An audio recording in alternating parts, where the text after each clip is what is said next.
Welcome back to No Remorse Woodworking. I've recently completed a couple of drawers under my freezer base. I have videos out on those projects, and it means that this box is now surplus to my requirements, but rather than just throwing it out, I might as well repurpose it into something that I can use. This means that I need to cut off a bit of the depth of the box, about 9 centimeters, 3.5 inches.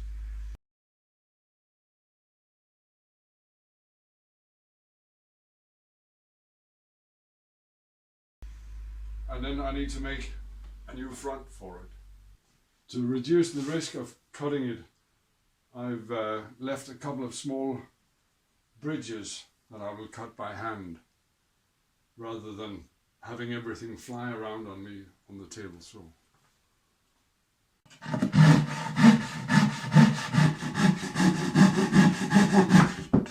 Now I need a panel or a board or something for the front. While I glue up the front panel, you might consider subscribing to my channel.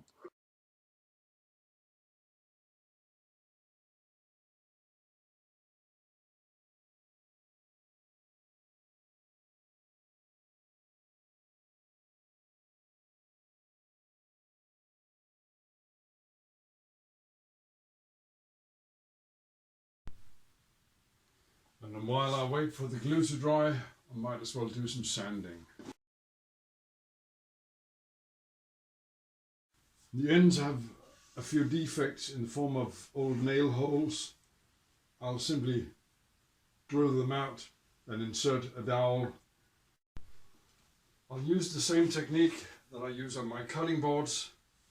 I have a drilling guide that I will clamp over the hole.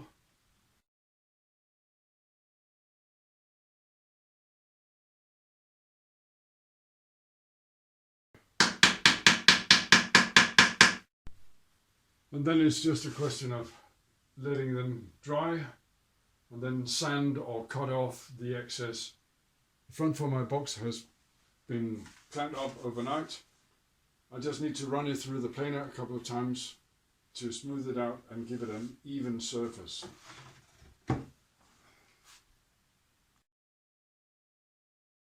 I'm marking out where I want to cut the front. On the inside I'm marking to avoid tear out when I route out a recess.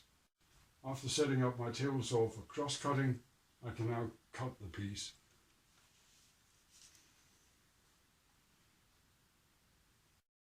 On the second cut I had to shim the board, basically because it's not entirely straight at the bottom, but I can't make it straight, then it will be too narrow. I've set up the router table to cut about 5 millimeters deep, and in this instance about 8 millimeters in width, which is the thickness of the bottom. I'll route that recess first, and then I'll route on the ends.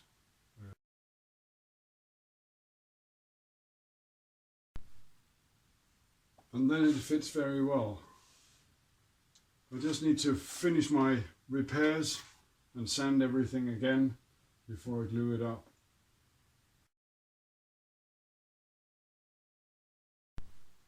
The glue up is not really that complicated. Spread some glue, put the piece on, and apply some clamping pressure. And it always surprises me the number of clamps you need for a project. For the edge banding, I'm going to use these strips. I will try and run them through the planer to smoothen the surfaces and to make them uniform in width.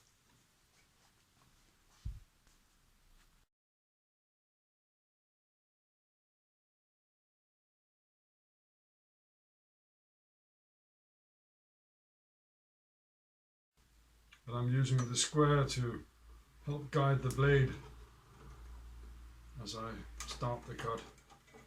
In theory, I should be able to cut the miters on my bandsaw, but that will involve a lot of setup, and in my experience, it won't even be perfect then.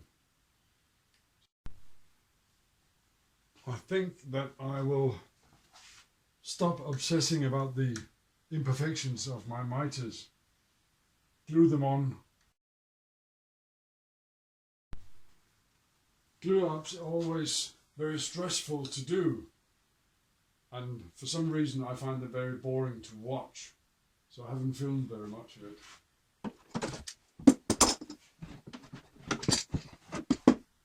And after some sanding to round over the corners and edges, I need to make some sort of handle. I don't want a handle that sticks out, so I'm thinking I might do a recess using my router table. And I've set up the router table with a 1/2 inch bit. That's a little too narrow, but I'll make 2 passes. And I've set up with 2 stop blocks. Each stop block is 27 centimeters from the center of the bit. That will give me a centered recess of 14 centimeters. That should be plenty even for my hands.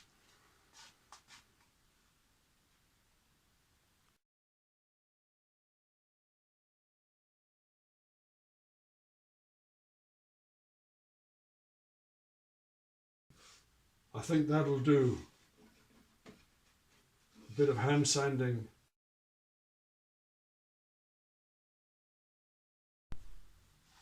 Now I just need to give it a finish, and I did consider using a lacquer, but I'll never get the surface waterproof.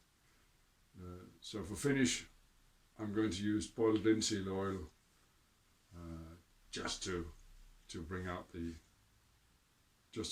grain and make it a little nicer. And this is my recycle box for the things that I want to send to recycling: cans, bottles, etc. It's nothing fancy, it's just a box. I hope you've enjoyed this video. If you have, please leave a like and subscribe to get notification when I upload new videos. Thank you very much.